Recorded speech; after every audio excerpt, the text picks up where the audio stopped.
Emporio Sicilia Arte e Natura, due appuntamenti che si terranno a fine settimana. Sì, sia questo fine settimana, 14 e 15 di maggio, sia il fine settimana di fine maggio, 28 e 29 maggio, a Porta di Ponte. Qui il primo a Piazzale Caos, dove ci troviamo, ed è un'iniziativa che l'associazione Il Cerchio ha sposato, partecipando a un bando dell'assessorato all'agricoltura, allo sviluppo rurale e alla pesca mediterranea. Consiste nel cercare di promuovere dopo la pandemia, ed è uno degli esempi in cui si vede che lo Stato e anche la Regione, che naturalmente fa parte dello Stato e si accoda alle iniziative dello Stato e dell'Europa, vuole far reagire gli operatori alla grave crisi economica che ci attanaglia. Parlo degli operatori agricoli e anche del turismo rurale, ma anche soprattutto di coloro che si muovono diciamo, nella filiera che parte dall'agricoltura e quindi anche nella promozione di questi prodotti e dell'agroalimentare in generale.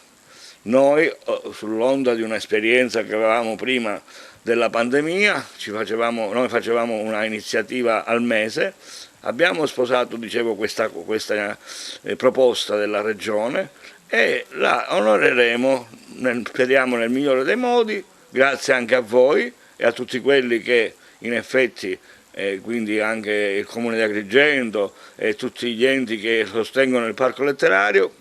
Addirittura in questi giorni ha aderito anche la Dante Alighieri, che con un'iniziativa culturale parteciperà sabato mattina, e quindi giorno 14, con una iniziativa chiamiamola sull'atmosfera verista, sia dei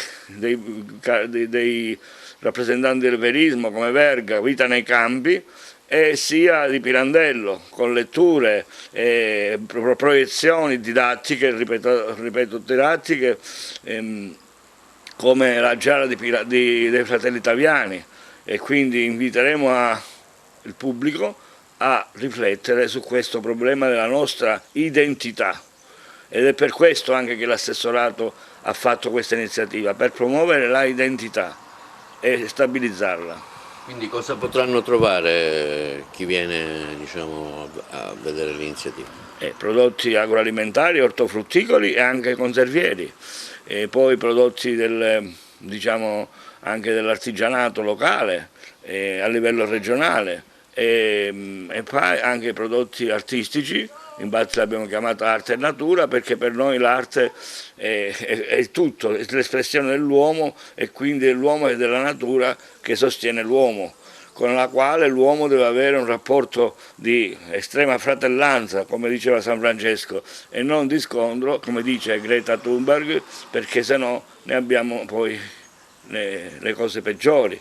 E quindi l'uomo deve cercare di vedere nella natura una sorella che deve custodire e non combattere. Quindi ricordiamo gli appuntamenti allora? Sì, lo ricordiamo, sabato 14 e domenica 15 a Piazzale Caos alle ore 9:30, e vogliamo precisare che è gratuita sia per i visitatori, ingresso libero, sia per coloro che vogliono esporre e vendere, quindi vengono qui non solo per esporre, far degustare, ma anche vendere i prodotti delle loro aziende. Per esempio i prodotti anche caseari, quindi i latticini. Noi abbiamo una bellissima provincia che offre dall'olio al vino al sughero, abbiamo un elenco di produttori che andrebbero tutti valorizzati a cura degli enti, come sta facendo la Regione e anche altri.